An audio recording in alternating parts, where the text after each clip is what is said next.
اس کے پہلے کی ویڈیو میں ہم نے صحت اور امراض کا مطلب پڑھے تھے اور ساتھ ہی ساتھ امراض کی قسمیں بھی ہم نے پڑھے تھے۔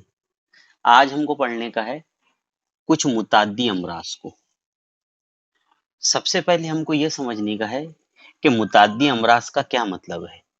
تو متعدی امراض ایسے امراض کہلاتے جو پیتھوجن سے ہوتے، یعنی بیکٹیریا، وائرس، پھپھوند، تو ان کی کوئی مخصوص وجہ یعنی پیتھوجن رہتی۔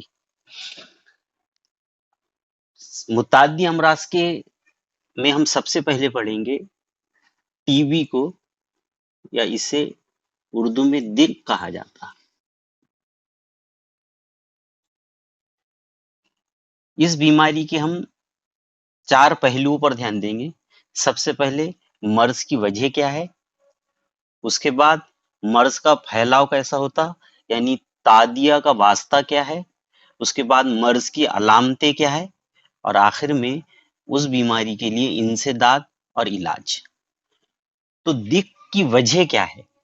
تو دق ایک بیکٹیریا سے ہوتا، وہ بیکٹیریا کا نام ہے بیکٹیریم ٹیوبرکیولی۔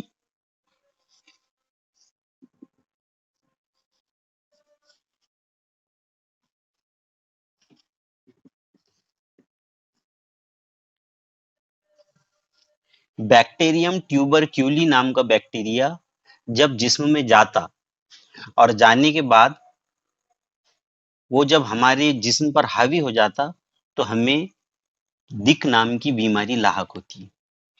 پھر دوسرا سوال یہ پیدا ہوتا کہ یہ بیکٹیریا ہمارے جسم میں داخل کس طرح ہوتا، مطلب اس کا پھیلاؤ کس طرح ہوتا، یا اس کا تعدیہ کا واسطہ کیا ہے۔ تو سب سے پہلی بات، ایسا انسان جو ٹی بی کی بیماری میں ملوث ہے، جب وہ انسان کھانستا یا چھینکتا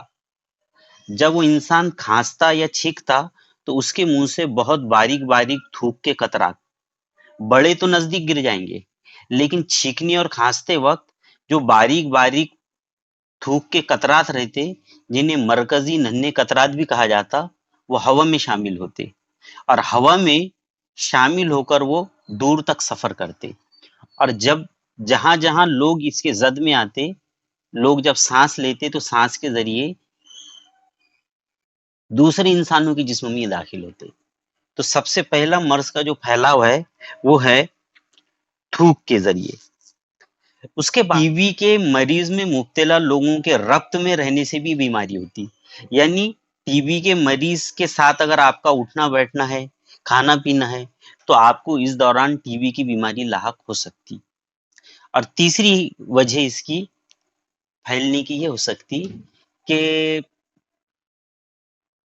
مریض کی استعمال شدہ چیزوں کا اگر آپ بار بار استعمال کرتے ہیں تو یہ بیماری ہو سکتی۔ مرض کی وجہ اور مرض کا پھیلاؤ یہ ہم اچھے سے دیکھ چکے۔ اس کے بعد ہم کو پڑھنے کی ہے مرض کی علامتیں۔ سب سے پہلے ہم کو یہ سمجھنے کا ہے کہ یہ مرض کی علامتوں سے کیا مطلب ہے۔ مرض کی علامتیں یعنی ایسی باتیں جن کو دیکھ کر ہم کو پتہ لگ جاتا کہ مریض کون سے مرض میں مبتلا ہے، یعنی کون سی بیماری میں مبتلا ہے۔ جیسے مثال کے طور پر بخار کئی مرض کی علامتیں ہیں، لیکن جب بخار سردی لگ کر آتا تو ہم سمجھ جاتے کہ ملیریا ہے۔ یا جذام میں ہاتھوں کی انگلیاں کٹ جاتی، جھڑ جاتی، تو ہاتھوں کی انگلیاں جھڑنے سے ہم سمجھ جاتے کہ پرٹیکولر انسان جذام میں مبتلا ہے۔ بالکل اسی طریقے سے ہم کو آپ پڑھنے کا ہے کہ دق کی علامتیں کون سی ہے۔ تو پہلی علامت ہے دق کی، مریض کو طویل عرصے تک کھانسی رہتی، یعنی مریض کو تقریباً 3 مہینے یا اس سے زیادہ عرصے تک کھانسی رہتی۔ اب سوال یہ پیدا ہوتا ہے کہ کھانسی کیوں ہوتی؟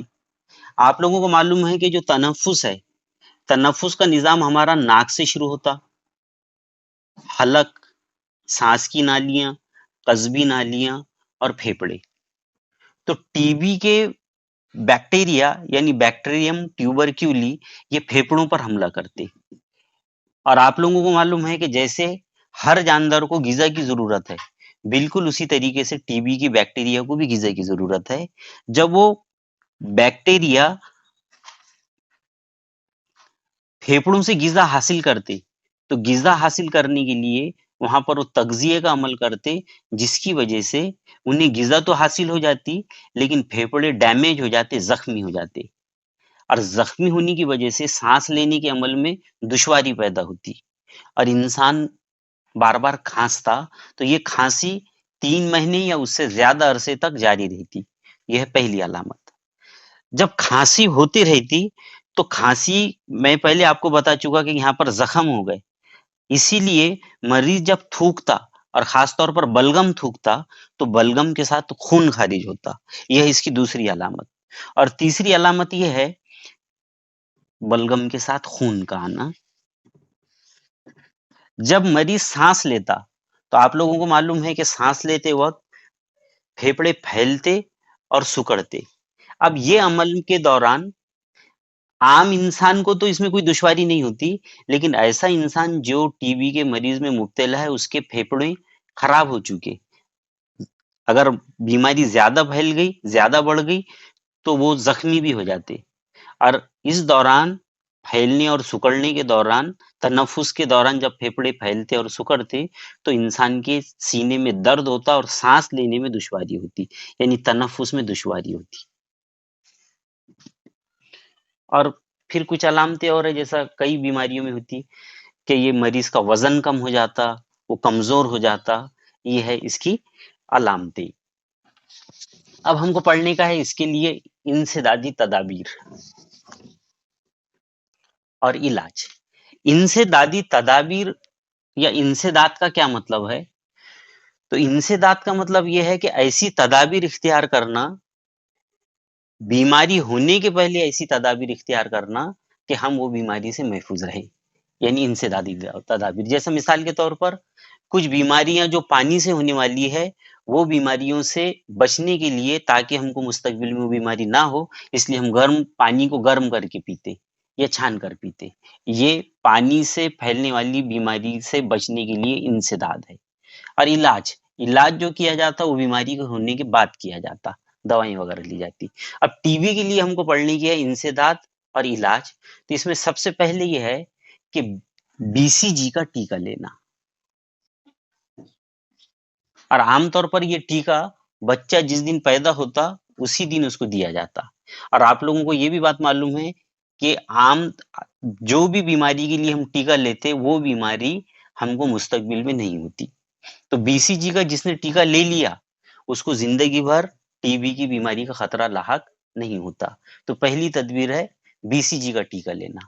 دوسری بات، فرض کر لو کسی کو اگر ٹی بی کی بیماری ہو گئی، اب وہ انسان سے اگر آپ بچنا چاہتے یا وہ بیماری کو مزید پھیلنے سے روکنا چاہتے، تو مریض کو سماج سے دور رکھنا، تاکہ باقی لوگوں کو بیماری ہونے کا خطرہ کم سے کم ہو۔ یہ دوسری احتیاطی تدبیر۔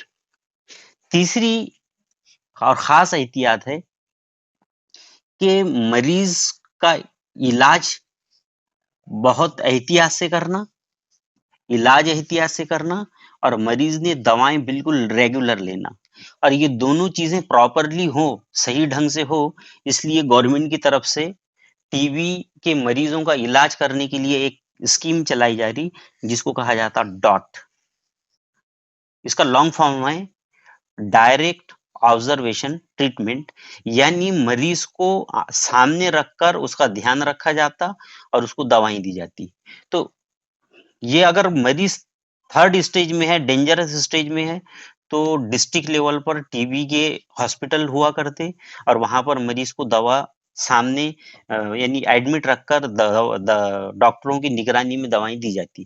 لیکن اگر پیشنٹ پہلی اسٹیج میں ہے، خطرے میں نہیں ہے، تو آپ لوگوں کو شاید معلوم ہوگا کہ ٹی بی کی جو بیماری کا علاج ہے وہ 3 مہینے کا بھی 6 مہینے تک بھی چلتا۔